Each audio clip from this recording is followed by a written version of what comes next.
Afternoon, David. How are you doing? Not bad. Well, Hey, I do know that because I've been talking to you for the past, what, since couple of 2 hours. And a wide and varied conversation it was. But see, I better sort Facebook out, Yeah. and then you can have a wee look and see who's in the stream now. We're okay. So far, I'll just read them off to you. Luke Indy, Dean, being weirdly patient. Michael Smith, Rebecca McDougall, Martin Boyd, Eddie Wolfie. Hi, Eddie.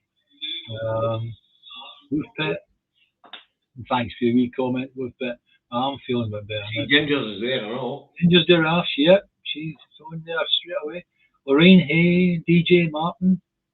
IO, is it an SNP politician that's to quit and join the Red Tories? What the fuck is happening?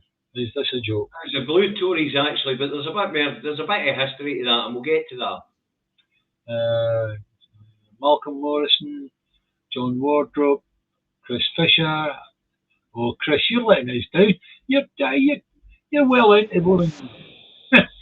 Everybody's been here like half an hour early. Right, Facebookers are in. I'm only kidding, Chris. I'm only kidding. Facebookers are in. We're nearly up there the 100 mark. Vince Gilmore, Lenny Hughes, Neil. Sandra Miller, FY, Mark Telfer, Ali Watts, Barbara Lansborough. What does she wrote? I'm going to say it, right? Anyway, Joseph McCreath, Eddie Wolfie, William Weir, George Beattie, John Terry Moriarty. Isn't he something to do with Sherlock Holmes? Guten Tag, Elizabeth. Joe Callanan, Evelyn Hume, Nathan McAllister. Hi Francis, hi Derek. Right, that's enough. Let's get going. Right. Can I say hello to everybody? We're up at 128. Yeah. Which is very. Hold on, we're going to get to the right bloody page. Thank you to all that took their seats early, because it does help you do that. Facebook can't do that, David, because I've got to make the thing public. I know that, appreciate that, but at least it lets us know we've got the number of audience where we can proceed. I can see them. I can see the joint audience for both streams. Yeah, that's what I get. I get Facebook and YouTube. It tells you. Let's get on with it. Anyway, it's the Two Davies on the 12th of the 10th, 2023. We were going to kick off at a Labour Party conference because I did say on Monday we'll talk more about it when it comes to a close. You know. Now, you watched Starmer's speech. What did you make it? Just like Rishi Sunak, it was rhetoric, most of it. You know, I mean, it was just like he said a lot. He had a sparkling performance. But for him, that was sparkling. Actually, he's normally duller than bloody dishwash water. And we get apparently the beginning of it and all. Well, I know at the beginning and all because I watched it. Protester phone and sprinkled them in glitter. Aye, but right. The thing is, instead of taking his jacket off, like anybody would have done, he stood there stunned. He didn't know what to do, and it took one of the female members to actually come up and say, "Can I have your jacket?" And eventually took it off. Well, anyway, it turns out it was a plant. It wasn't a proper protest. He knew it was happening. He knew it was. And the idea was to show him taking his jacket off, brushing himself down, rolling his shirt sleeves up, and getting on with business. Well, he did that badly then, didn't he? Yes. Thanks, Lenny. Very generous of you, mate. Thanks, Lenny. For that. But anyway, let's get into some of the pish that came away with. To build, this is the context of more than one person here, but to build 1.5 million new affordable homes in 5 years in England and Wales, it was talked about new towns, but and growing the economy and all sorts of fish. Correct. where do you grow the economy into when you've shut yourself away from all your markets? Correct. You know what I mean? And also, we we do know that, because we were discussing it previously, that 252,000 homes have been built over per year on average. Is that correct? Or 252,500 new homes were built in England last year. In England alone, folks, right? So the question is Sir Keir talking about rounding that up to the 300,000 in Israel in the next 5 years by building 47,500 social houses, which is a drop in the ocean. I don't know if you know this, folks, but up here in Scotland, when a big development is and I mean a big development, when a big development's approved, then in it they've got to provide the amenities, they've got to provide X amount of social housing, and then they can build their houses for profit, or they build their house for profit first, and they build a affordable rentable home at the end, which is normally farmed off or sold out or leased out to a housing association to run.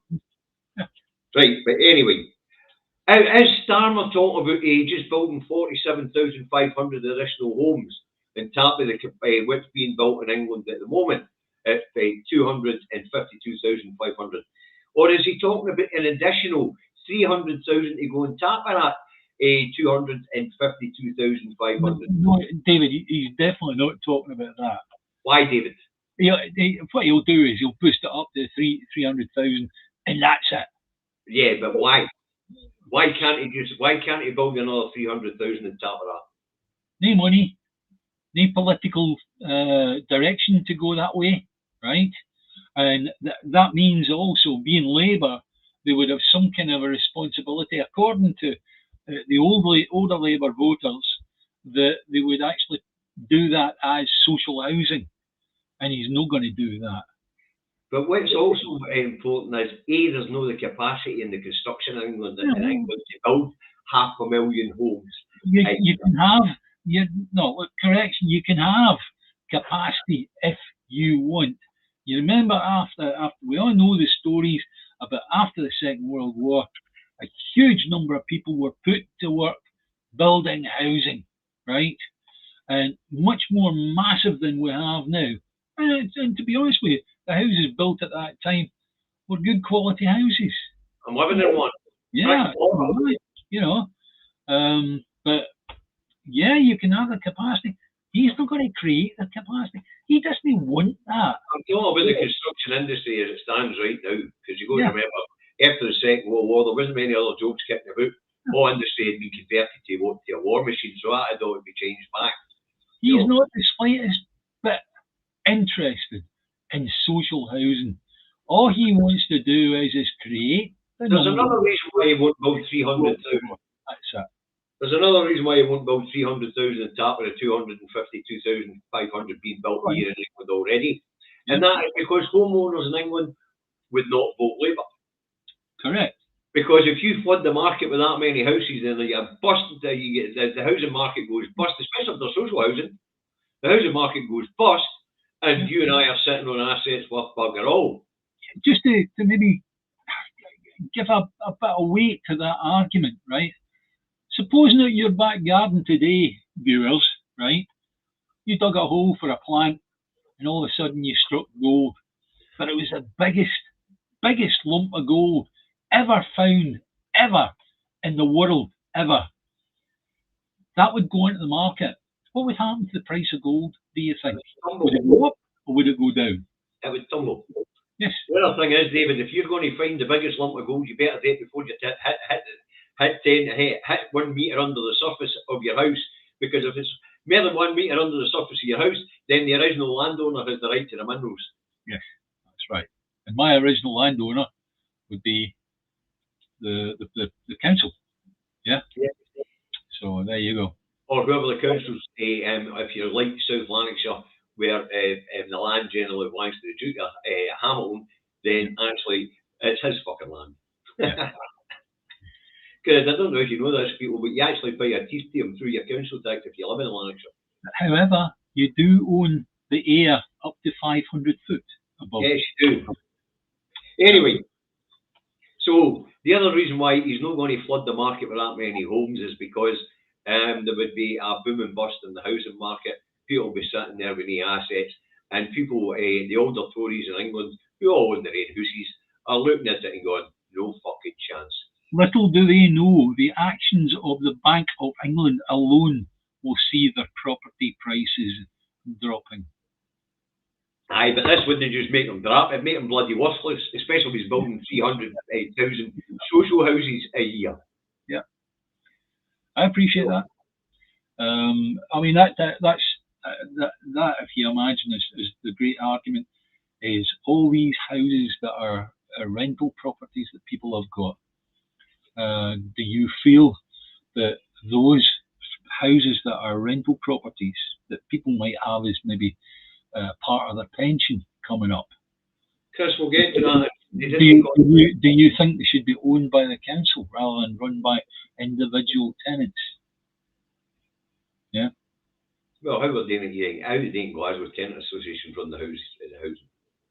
Yeah, I know that. I appreciate that, but it's a question I want to put to the viewers, which is, do you not feel that instead of the situation where people own say a flat that they rent out, would it not be better for that flat to be owned by the council and run as social housing by the council? It's an interesting one, that day, because if we look at the amount of home ownership in England compared to the amount of home ownership here in Scotland, I think there's only about 4 or 5 percentage points of difference. Right, yeah. But home ownership's been promoted as Maggie, so it'll be 80% are home owners. Social housing is very, very is small, and there's a private rental market as well. Here in Scotland, we still have a fair bit of social housing. Now, the interesting thing about social housing is it's good for your economy and it's good for social mobility. Because if I'm a teacher in Glasgow and I'm being offered a department head in Aberdeen and there's an abundance of social housing, then I can move quickly to fill that position. There's an argument made before, and you made it very, very well indeed. That gives you social mobility. Yeah. So that's great. That's really, really good. In actual fact, many families in Glasgow have done that in the past, where they just swap the keys. So long as they've got the okay from what they called the corporation at the time, right? The other person is going to take up the rent for that house and they swap over. That worked very, very well for years and years. It still works here in North Lanarkshire because North Lanarkshire still own the majority of their housing stock. Yeah. So you can get a swap way.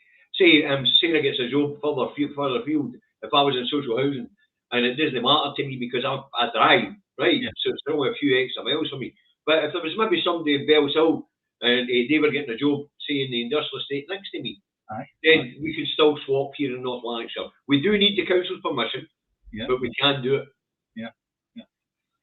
But as I say, if he's going to build if they're going to build 500,000 houses, that's including what's in the private sector being built at the moment, then the people of England are not voting for him because 80% of them are homeowners. Yeah, that's right.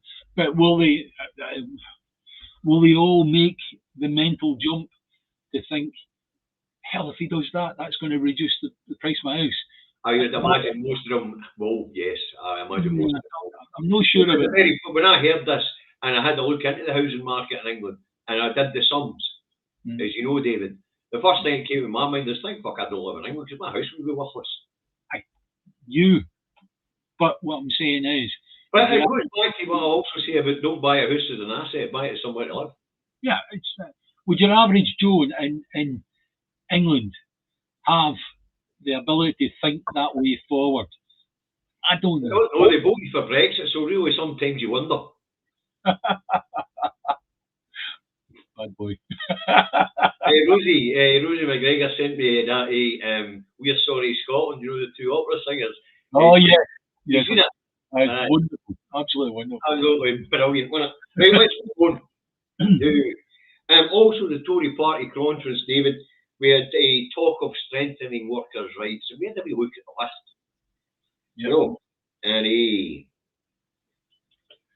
And apparently, rather than get rid of the minimum service bill, the anti-strike laws that have been introduced by the Tories, what Labour at the conference have promised today is back to TUC in mass opposition to it.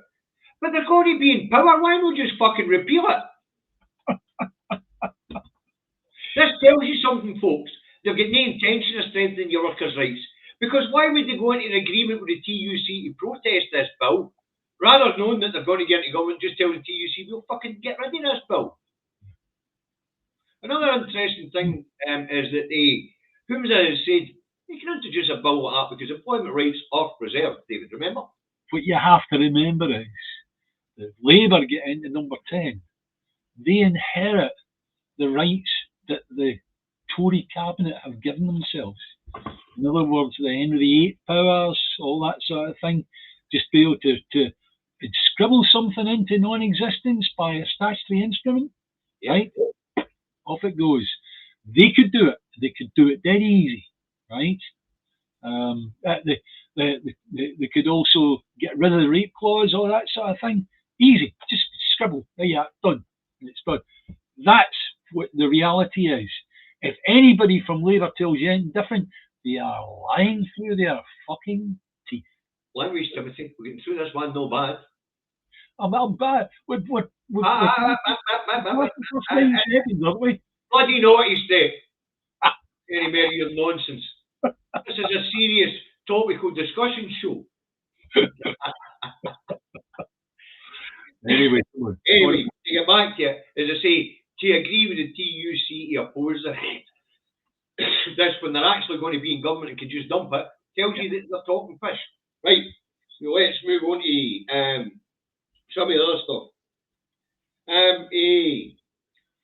To end fire and rehire, fire and rehire on on low quality contracts, right? Yeah, I mean, okay. Look, as far as I'm concerned, that if I have to think about it, that should have been done away with a long, long time ago. Yep. The fact that you can fire somebody or threaten them with firing them unless they sign a new contract, so effectively fire and rehire, that is something. As the workers, they all went through that. That was ridiculous, BT workers. Aye, that's right. Yeah. But I think Scottish Power workers went through something similar as well, didn't they? Yeah. British Gas. Yeah. If I had still been with the post office, if I hadn't gone through the life I've gone through, and I changed over to being a BT engineer, I'd have been shocked by that. They bring out another contract and say, here, Dave, sorry, you're going to sign this, otherwise you're off. Oh, yeah, the Daily Blasey talking about how he used to get pulled into the council offices every year and get, here's your new contract, mate, sign it or you're out the door. Yeah, dreadful. But let's say, they're talking about increasing statutory sick pay. Can't argue with that. Can't see it being done if they're sticking to the Tory fiscal framework. The important question is, but by how much? Statutory sick pay is not enough for anybody to live on. Christ, if you live in England and you've got 5 or 6, you've been prescribed 5 or 6 drugs, it's not enough to buy your pharmacy stuff. That's right. Exactly. It's only 93 quid a week. And you don't get paid for the first 3 days you're ill. Apparently, for some reason, you should have enough to cover that. Yeah, exactly. Stupid. Crazy. The other one is simplify the process for companies to recognise unions. What makes you think companies want to recognise unions? They don't. Simply don't. You can imagine a guy that produces widgets, for example. He's got a big factory, right? And all of a sudden somebody comes up and says, you have to recognise the union. And the company owner is just going to go, no, get stuffed. Because they know fine well that having a union is going to cause them problems. So getting them to make company owners to recognise unions is difficult. Of course it is. Always is. David, but we were looking at this list. One of the things on the list was to introduce a statutory body to look after employment rights. Yeah. We have one. It's called the tribunal system. I know. Yeah. So there's mere fucking piss in the wind. Yeah. That one's a issue. Sunak raised meat tax, that one. Yeah. And also there was no mention of ending zero-hour contracts. And that was the next one. There was something it was missing from that, and that was no ending of 0 hour contracts. Yeah, we both discussed this to death, right? Right. Well, you and I have been in the situation whereby we took advantage of the gig economy, right? Where effectively it gave me the ability to do things that I wanted to outside, like fighting for blooming independence, whilst still bringing in a wage, right? So therefore, the gig economy works for some people, definitely doesn't work for others. And you've got the situation where somebody's actually brought on where a contract effectively will give them 1 hour a week and maybe they'll get more. And that's just crazy. It suited me for 30 years. Aye, but there are people that are looking for this. They're looking for employment, and they get pushed into this gig economy thing. I know, David, and I've witnessed this. Yeah. I've witnessed people getting taken on in temporary contracts for 16 weeks, and at 16 weeks, the week we had a position. By law, there was a position that had to be filled. They totally changed that one, of course, but we're talking about the time. And at 15 weeks, they would tell the agency not to send them back in. Aye. Yeah. Yeah. It's crazy. It's sad. It can be for some people, for a lot of people, a very, very cruel existence. And let's consider that there should have been a movement to end 0-hour contracts. However, one that still gives people that want it the ability to say, no, I want this. What you do is you go back to what we used to have, and that was regulated employment agencies. The deregulation of employment agencies led to the gig economy. Yeah. So you re-regulate the employment agencies and how agency workers can be used. Yeah. And you reinstate the position of, if a company has a vacancy for 16 weeks and you've been there filling it on an agency basis, you have the opportunity to apply for that position. Mm-hmm. And after 16 weeks, you should be perfectly trained for that position. Yeah. You know, but as I say, it suited me all the way through my working career. Yeah. I would join a company, do the contract that the company had allocated to me at that time, and if the contract changed and the work changed, I would move on to another company because I've got the licenses to do it. Yeah. I would pick and choose when I wanted to work, where I wanted to work, and who I wanted to work for. Yeah. But I was in a fortunate position to have a talent that allowed me to do that. Yeah.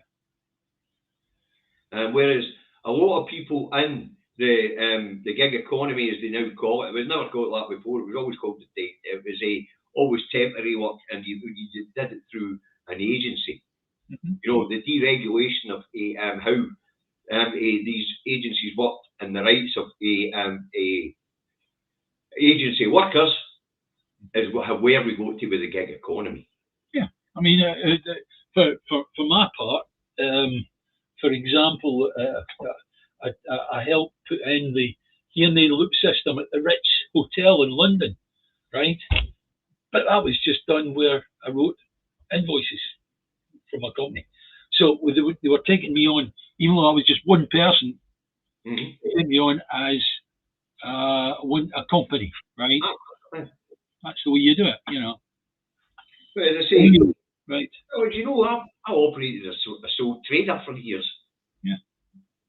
No, didn't need equipment. I needed myself. Yeah, I had that choice at one time of setting up a sole tradership, but to be honest with you, I play with too many expensive toys, and if I break anything, they could just take my house. So I went, I'll set up a limited company. Right. I got good at it, mate. The last limited company I set up cost me £32.11 to actually set up. I think that's what it cost me and all. and the reason I got it for that price is because I didn't go through. Because I went to being a self-trader in a limited company when I set up McGuinness Logistics, you know. Yeah, but I didn't go through a solicitor. If I'd been a solicitor, I'd have paid £500. Aye. But I went to a Justice of the Peace at Dumbarton Citizens Advice Bureau, and she actually signed the articles and memorandum of association and all the rest of it. So therefore it was £32, 11 pence. That was the cost of the paperwork.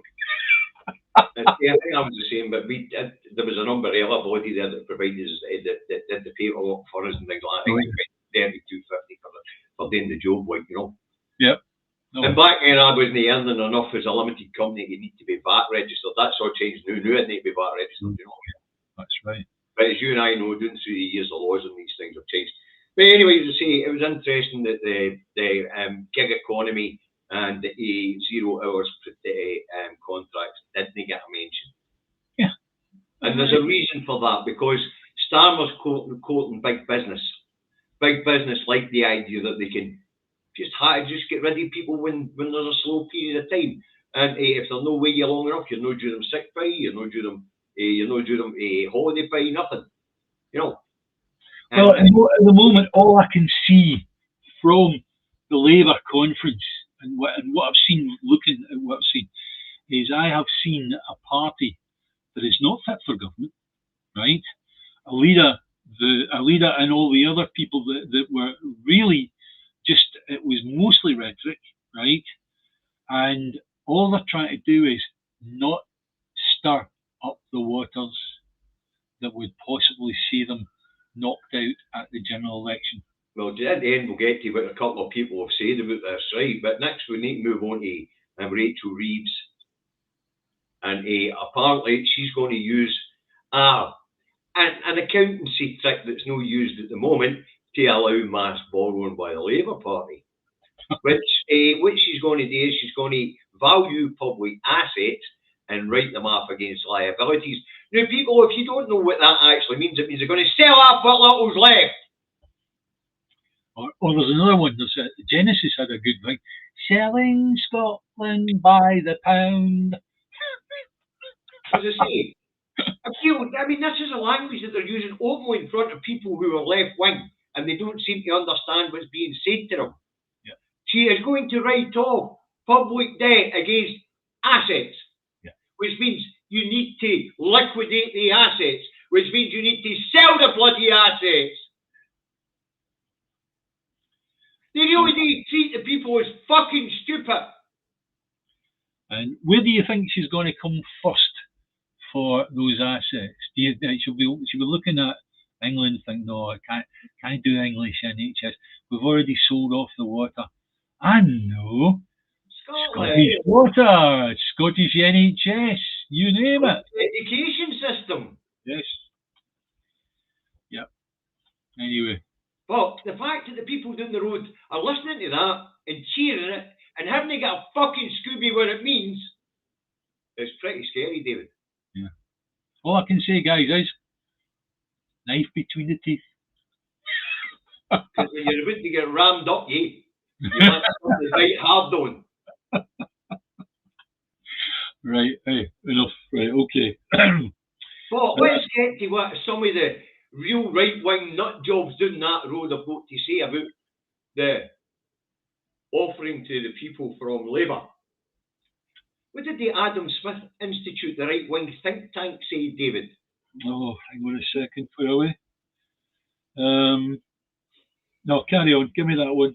I mustn't have what they said was, this is fantastic, this. All right, okay. This is a Tory manifesto to the core. But I spoke about this on Monday. And then we've got Professor Richard Murphy, the economist and tax expert, a professor at Sheffield University, used to be at the London School of Economics. He agreed with him, basically. Yep. And he said it's the most Tory offering they've seen in a long time. But I pointed this out on Monday, David. The Tories are now UKIP, BNP and Britain First.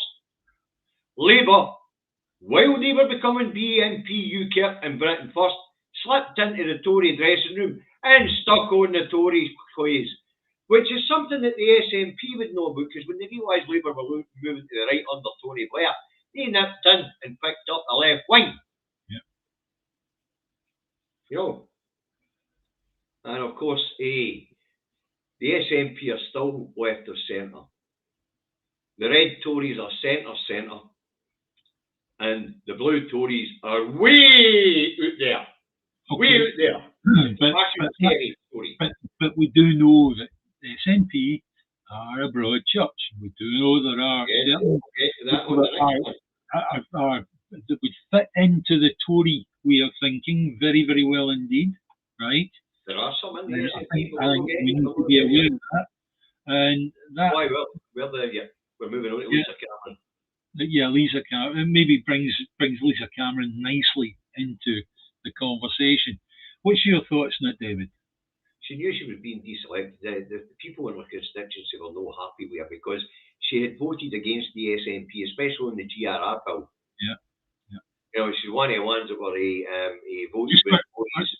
Yeah, for anybody that isn't aware, the Lisa Cameron MP, SNP MP, has walked the floor to the Tories. The party.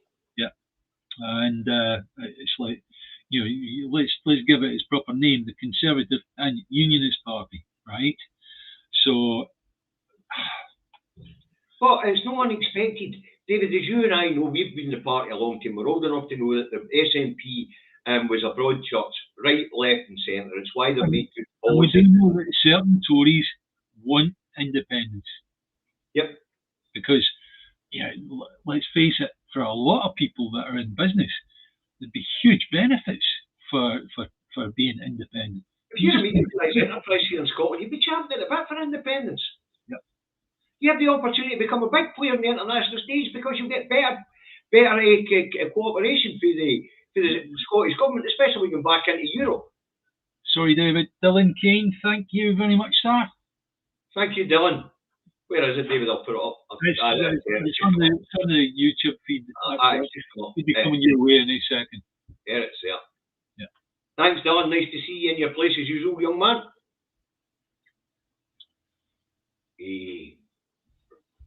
So, what's that? Very good. Thank you, Madam Director. Apart from my dinner zone. So let's move on to Lisa. Now, let's get back to what I was saying about the SNP and the broad church. David, you and I can ring up the names of Tories in the SNP at the Leeds. Yeah. Mr. Salmon. And they are, if you like, Angus Roberts. Perfectly acceptable, providing they were fighting the SNP's corner and for independence, right? But it's just a fact of life that this lassie is getting deselected. And she's not happy, so she's got intent in doing as much damage as she can in the way out the door. But here's the thing, nobody's surprised about what she did because we knew she was a wee bit more right of centre than the SNP in general. But also, she is a career politician. Yes. So therefore, if she gets blooming sacked by John Menzies, she'll walk up the road and see if she can get a job with a co-op. End of story, right? So that's the way. If she's a career politician, that's what will happen, right? Yeah. And she's a career politician. Her dummy's out the pram because she's being deselected by her constituents because they're not happy with her. Yeah. They're not happy with the way she votes. They now realise after voting her into office a couple of times now, 3 times now, that she's actually right of centre and it's not who they want. Yeah. We'll get to the chain of freedom at the end of the show, but thank you very much for the reminder. Yes, that's great. Thanks, Stephen. Chain of freedom. Thank you for the donation. Thank you very much. It's £5. Thank you very much. So she's thrown her dummy out the pram and she's trying to do as much damage as she can the way out the door. She's a career, as you say, a career politician, and she's went to her natural habitat when it comes to politics, right of centre. Yeah. Simple as that. Yeah. And she will be. There's a couple of guys standing, a couple of people who have been put forward by the constituency to take the place. You've got Ross Clark and Donny Hassel. I don't know much about either of these guys. But apparently the constituents would rather have one of these people represent them than Dr. Cameron. What's interesting is her husband, who's an SNP councillor, has now stepped back for his duties in the SNP as a councillor. Yeah. Because apparently he's a career politician and all. Right, now this one's a doozy. Yes. Labour councillor in Aberdeenshire objects to being called a new Scot, claiming she's British and not a second-class citizen. we had quite an intense conversation with this before coming on air. As far as I'm concerned, it is that part of what she said. I am. She claims that she's British and not a second-class citizen. That. I've watched the clip. What she said in council after being called a New Scot. Now, what the councillor who was talking to the SNP councillor, who was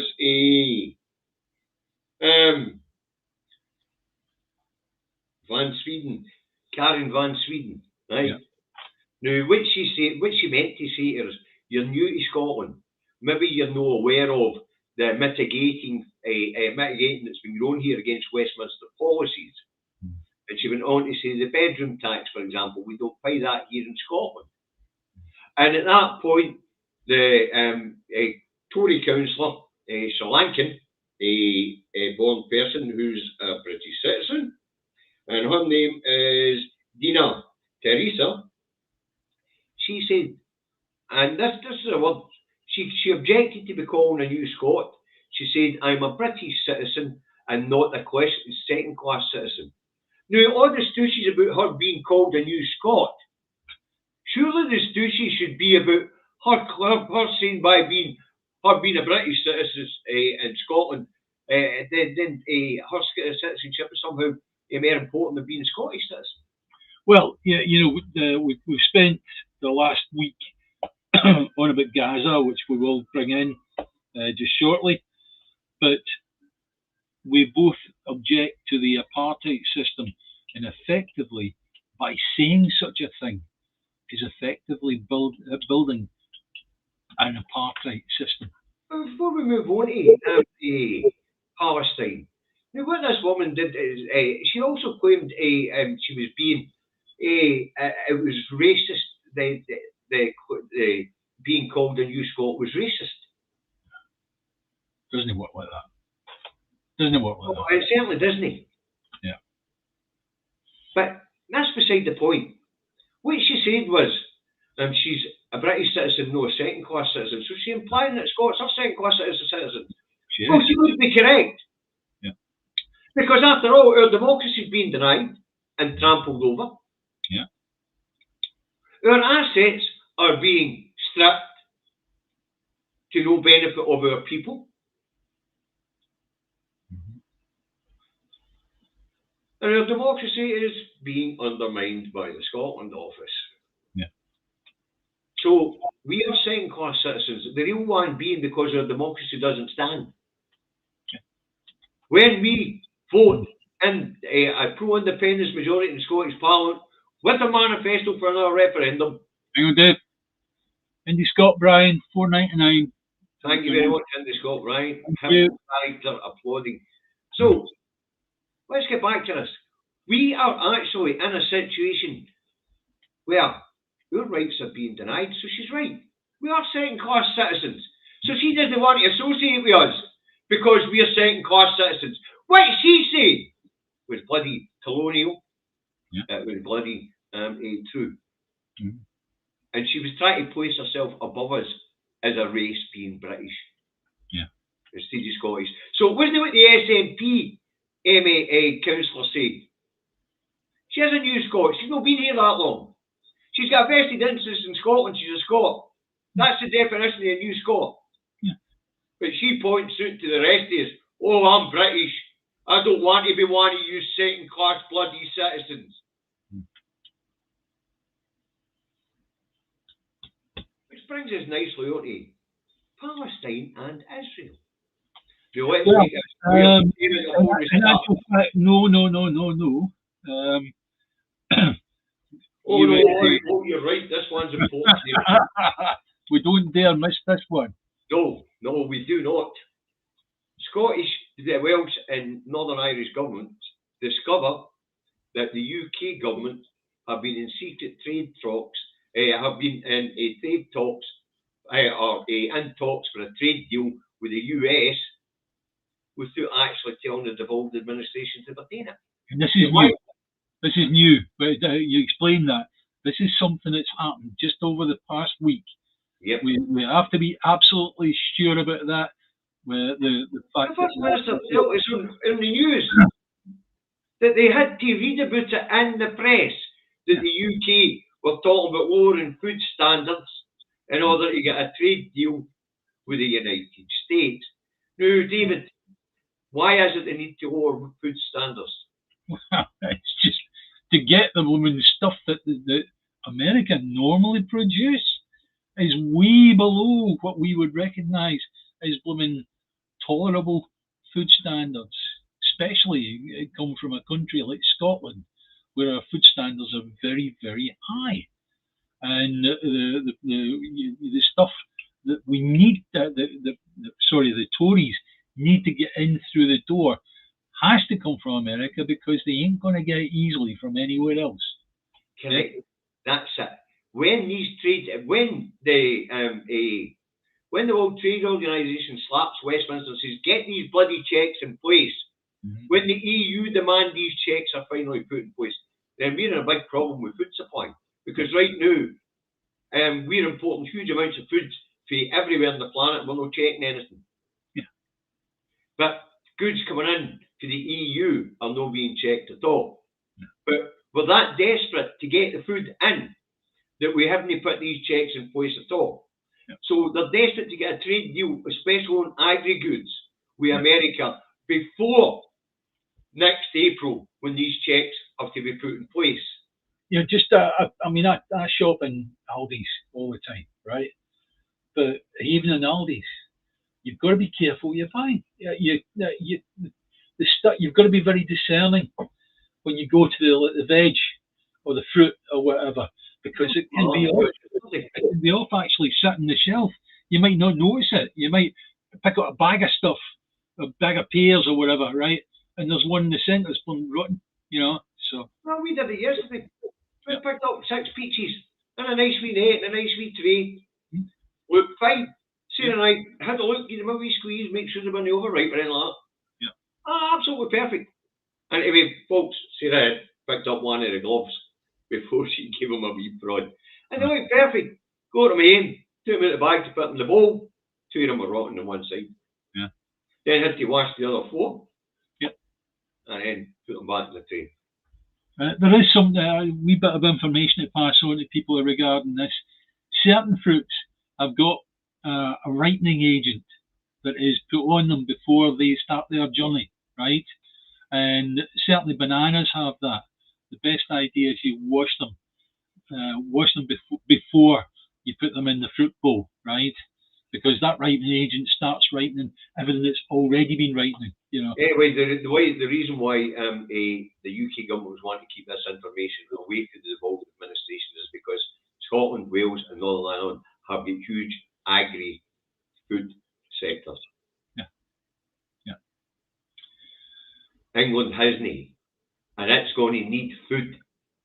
And in order to get it from America, they're going to have to lower food standards. And that's going to have a massive impact on English, Scottish, Welsh and Northern Irish farmers. Yeah, of course it is. Of course it is. And they're already in trouble because of the common agricultural policy that gave them an amount of money from Europe to keep things going as they were, right? Yeah. So we've got our agricultural sector is in trouble. And it's going to be in worse trouble because of that. But you and I have already reported on this, haven't we? Where are they importing beef and chicken from where we never allowed it before they dropped the food standards to allow it in from? Brazil. Yeah. And that's why at the time when we found out about this, we want people to make sure they look at country of origin on the chicken and the beef they're buying. Yeah. Because Brazilian beef's full of growth hormones. And the chicken, well, there isn't any standards. Wasn't there an initiative to actually get rid of that place of origin of foodstuffs? Oh, aye, that was another mad Tory idea, aye. Yeah, they were actually trying to stop that. So that's because they want the American trade deal, remember? Correct, that's right. Or any deal they can get. Yeah, they don't want people to know if that's come from Scotland or if it's come from New Zealand or if it's come from wherever, you know. That way you're not questioning the standards. That's right. So this one was important that people understand why they're doing this and why they were trying to hold it back for the UK public. As a kid in Scotland, I must have consumed gallons of chlorine because it was put into the swimming mask. My eyes were all red when it came out. So, am I immune? But as I say, people have to know this. The reason why the information was being held back to the devolved administrations and probably the agricultural sector in England was that they intend to drop the food safety standards because they're going to be desperate for food when they're forced to bring in these checks at the European ports. Right, well, it's maybe something to add in here is I went to a farmer's market just in Renfrew, across the water from us, across the Clyde from us, and the quality of the foodstuff was much higher than we saw anywhere else. And it's maybe something that all of us should spend a wee bit of time investigating and see if there's a farmer's market near you. You might not have known about it, you know. So this is very true, Mr. Mackenzie. This is becoming common on labels, not for sale in the EU. And that is because of products that are going to Northern Ireland. And if you're running a label safer mushrooms, let's just say mushrooms and Morrison's, then you run it for everybody. It's cheaper just to run it for the whole thing. So it will say not for sale in the EU, even if it's still staying here in the mainland, whereas opposed to being shipped to Northern Ireland. But you're right, we are starting to see that. Would you say that would be a good indicator that it's come from somewhere whose food standards falls below what the EU would expect? No, we come from somewhere in the own mainland UK. You make mainland UK food products and that aren't really making it into the European market without all the checks and balances. Right, okay. And paying all the tariffs and taxes. Whereas coming the other way, as you know, it's open borders. Yeah. There isn't any control so much for taking back control of their borders. In fact, they've made control of the borders worse. They've endangered all our public health, and they are doing every single day that these checks are not in place. Yeah. The other thing is the stuff on yourself that says prime Scottish beef isn't. We're exporting huge amounts of beef, pork and lamb to be processed in European butchers because Brexit and ending a free movement means that we don't have enough staff in our own food producers. Yeah. Or they don't exist anymore. The place where they process the beef isn't there anymore, or isn't there in such a large facility. Yeah. Right. What's coming back for Europe, we don't know if it's what we're sending out because there's nobody checking it. Yeah. You could be getting horse meat instead of beef stew, and you wouldn't bloody well know. Yeah. Right, let's move on, David. The final sort of 12 minutes we've set aside for something that has been on all our lips for the past, almost getting on a week now. Before we start talking about this, David, let us make something very clear.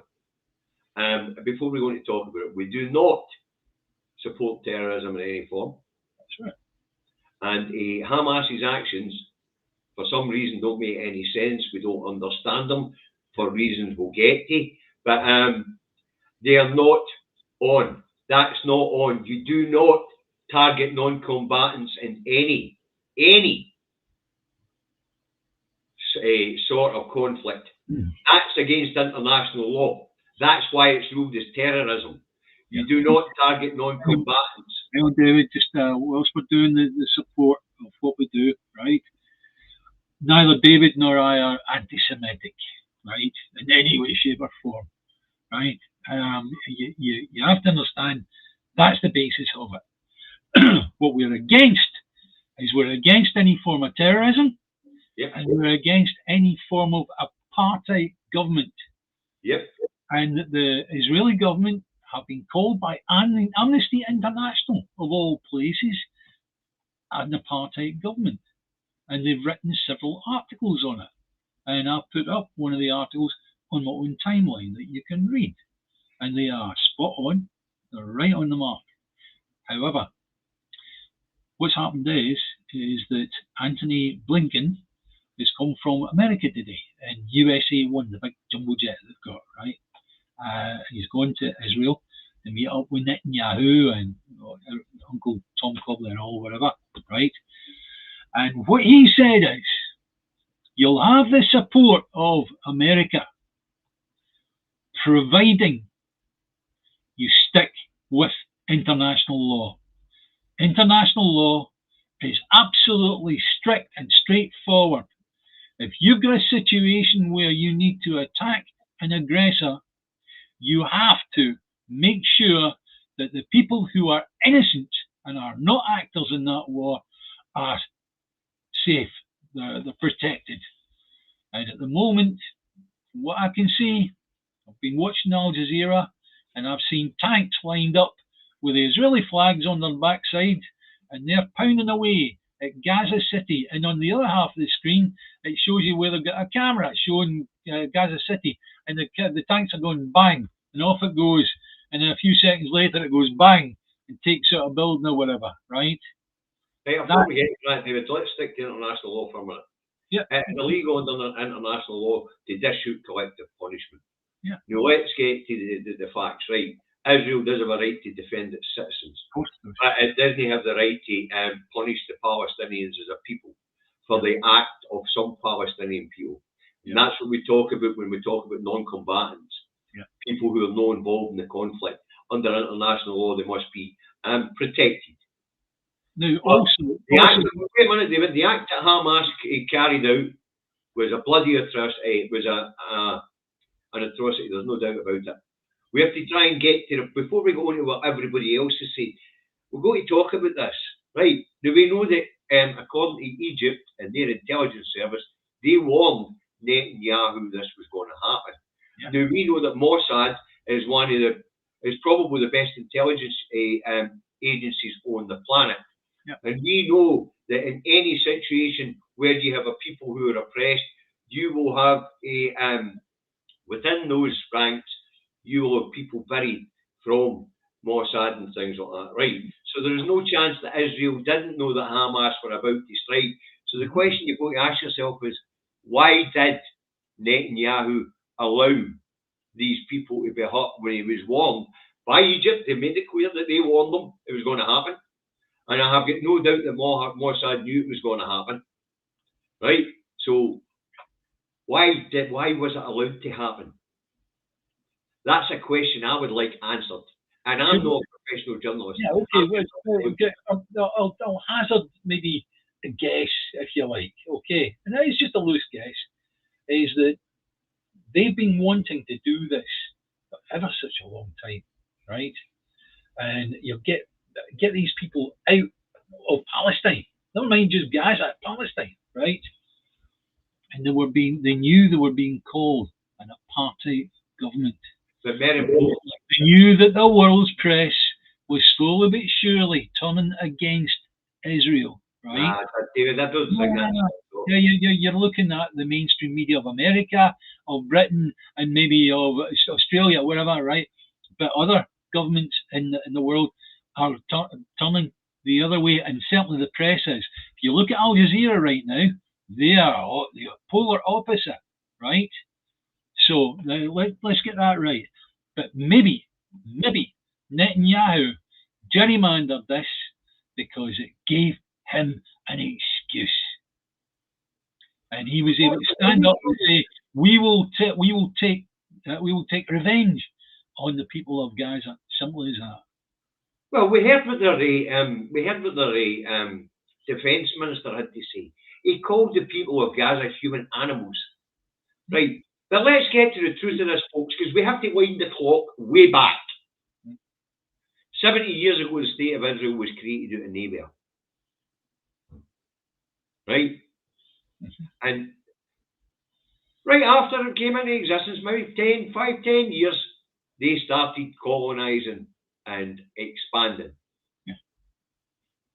And it went on, and it was violent. And there's been a few interventions to try and prevent it. Egypt went to war with Israel at one point or other. 6 days war. Yep, that's right. Yep. But slowly but surely, the Israelis have sneaked into Palestinian land. They're eradicating the people. They're taking the land. Yeah. What we are witnessing, whether we believe it or not, whether we like it or not, is colonialism. What we are witnessing is land theft. Yeah. What we are witnessing is people being thrown off the land. Yeah. And now what we're witnessing is a potential genocide. And I mean that. Yeah. I mean that bloody sincerely. Mm. But let's no cover it up, because we know that a lot of people in Israel don't support the occupation of Palestine. Yeah. But if you want population, the need for land, they're expanding. And for some reason, like the Kurds, the Palestinians seem to have less rights than the rest of the human beings on the planet. Yep. A wee bit like us Scots seem to have less rights in the United Kingdom. Yep. For reasons we explained when we were talking about the Aberdeenshire councillor who didn't want to be considered a second-class citizen. So what we have is Palestine is the biggest open-air prison in the world. And what's just happened in retaliation is a collective punishment.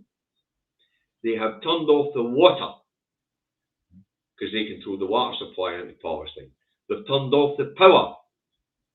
They've stopped any form of fuel getting in whatsoever. And they've cut the food supply. And medicines as well. And medicines as well. Yeah. And also the line that they take when you look at the map of Gaza, it goes out into the sea, and it goes maybe a few miles out to sea, across and back down the other side. So effectively, what they've done is they've made that as a no-pass line. Yep.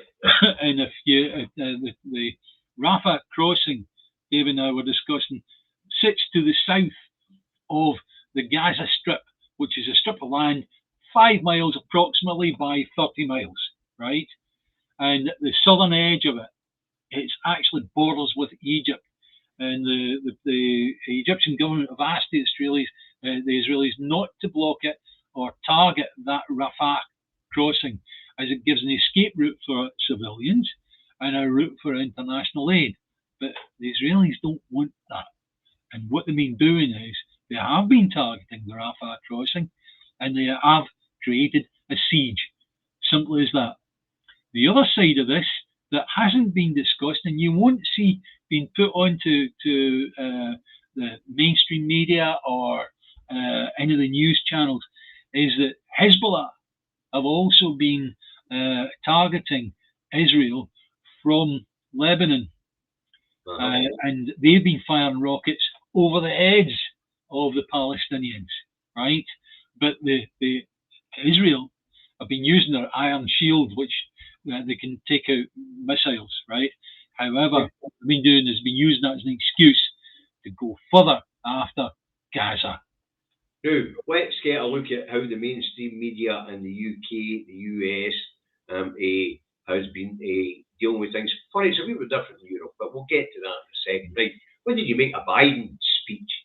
Oh, I actually previously had very, very high regard for Biden because of who he was and all the rest of it, right? I just think he's a nutter. I really do. I haven't really said much about it except for he supports Israel.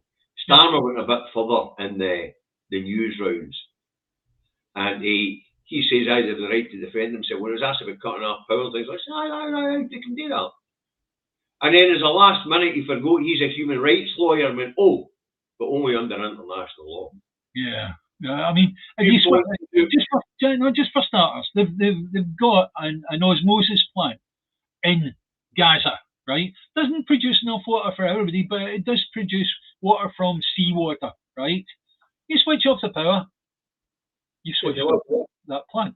That's it, right? So the thing, I was watching this live for Gaza on Tuesday night. Some people out there are streaming it on YouTube, right? And they were interviewing a doctor. He says, "That's us. We've run out of diesel for the generator in the hospital. The hospital's shut." Yeah. There's 17 hospitals in Gaza, various sizes, some of them just surgeries, whatever, right? That's it. They've run out they're going to run out of fuel by the end of today. All of them.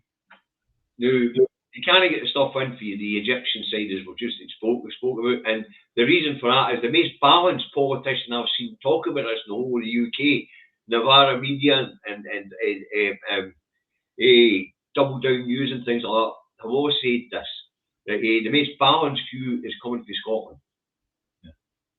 It's coming from the First Minister of Scotland, who seems to understand the conflict and the misery that's being caused and how long it's been going on for. Well, his in-laws are there. That's right. You know. Now, what was interesting about that, did you see the interview of the Palestinian ambassador on the TV news round? He just lost 6 of his family, and they were still trying to dehumanise the Palestinians. Yeah. And this is worse, David. The mainstream media, and what I'm talking about, print press here, were running stories about Hamas having beheaded 40 babies in a kibbutz. Yet it's never been verified. No, even the Israeli state's making that claim. It was one soldier talking to one reporter who made a claim that they were picking up babies' bodies when their heads had been chopped up. The most important thing out of all of this is, right, understand that anybody that is Jewish in Scotland is not under any threat whatsoever. These people are safe. They're protected by us. Scotland is a lovely country full of people that understand these things, right? It's not down to the Jewish people that this is happening. It is down to an apartheid government in Israel, right, who are overstepping the mark and are breaking international law. David, I'd go further back than that. I would take this back to the creation of the state of Israel. But, David... I'm sure when they created the state, they must have realised the population was going to grow. To be honest with you, we are where we are would be the simple diplomatic answer to that, right? We need the real diplomats to never mind blooming projecting the Israeli flag on the White House, on number 10 Downing Street and on the Bastille in France. But for the diplomats to get their blooming coats and hats on, grab their briefcases and head to Israel and go, do not break international law. Yes. Yeah. You know, it's been thrown about at you already by the Hamas is ridiculous. And of course we condemn that. But now what we're getting is we're getting the revenge of people like Netanyahu. And that is breaking international law. Right now, they are breaking international law. Just by blooming putting Gaza into siege, they're breaking international law. Gaza's been the biggest open-air prison for a long time now, David. Yeah. Try to put this one up. No, that wasn't the one I was looking for.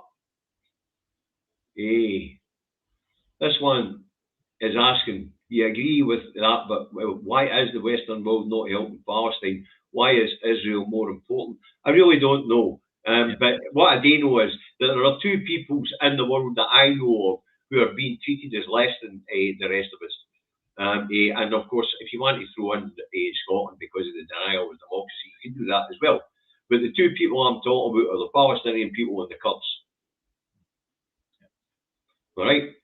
But the Palestinian people live in an open-air prison that's shrinking and shrinking and shrinking and shrinking. They're not called the occupied territories for nothing. But, you know, the UK stance on this one doesn't surprise us, because this isn't Suella Braverman's first time in this horse, David.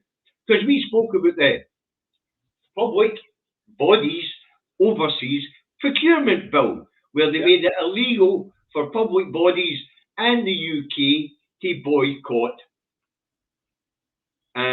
products produced in Israel and products produced in the occupied territories. Now keep that word in mind, occupied territories, Because that tells you it's not just apartheid, it's colonialism.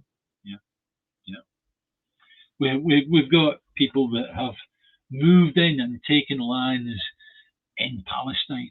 And by the way, I want to big up the Scottish Parliament for this one. Because this isn't just an SNP Green thing, this is a Scottish Parliament thing. They say, no, we're not flying the Israeli flag. Yeah. And the other thing today, folks, this one's going to blow your mind, and we're running over a good bit. But Suella Braverman has written to police constables of Wales and England to tell them that flying the Palestinian flag or waving the Palestinian flag may well be a criminal offence. And singing such things as Palestine, from the rivers to the seas, Palestine will be free, apparently could be supporting terrorism, as would be flying the Palestinian flag. See, they get it then in her letter goes on to say context and then conflates harassment with protest, where she says a targeting a Jewish person or driving through a Jewish community taking your own with a Palestinian flag, that could be seen as a provocative. Of course it is. It's not something you should do. But I'll tell you what, just as well, it was only Chief Constable of England and Wales, isn't it? Because if she'd have tried that one here in Scotland, she'd get laughed at. Why? Because there's a certain big football club here in Glasgow who, for as many years as I can remember, have been standing in solidarity with the Palestinian people. Right. Basically, that crowd would be getting lifted this weekend. I think we should sort of break it off there, because we have gone well over our allotted time space. All right. You know, the whole Gaza thing upsets David and I greatly. I'm sure it does to each one of you. But I don't want to see any Jewish people here even questioned over this. That would just be ridiculous. Right? So let's make sure that everybody keeps things level. We detest any terrorist action. We detest any apartheid governments. We detest any apartheid governments that break international law. And that's it. That's the end. That's the top and bottom of it. That is the top and bottom of it, David. You're right. So can you do the wind up, David, please? Yeah.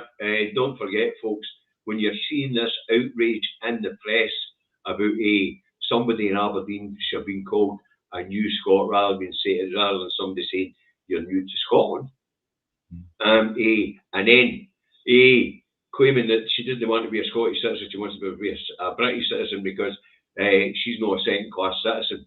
Actually, she was starting up with apartheid with that statement. But we know we are second-class citizens because our democracy is being denied. But thanks for watching today, folks. There was 244 years between the two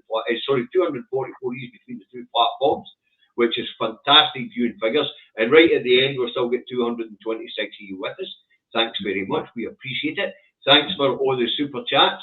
And if you're on YouTube, please hit the like button, hit the share button, and hit the subscribe button across your social media platforms. If you're on Facebook, please share this across your social media platforms if you agree with what I say. You know, and I see we're picking up more and more trolls in the comments, David. It's all right. It's always a good sign you're doing something right when you start to up the amount of trolls. Right. That just leaves one thing left to do. Bye, Davey. Bye, guys. Bye, folks.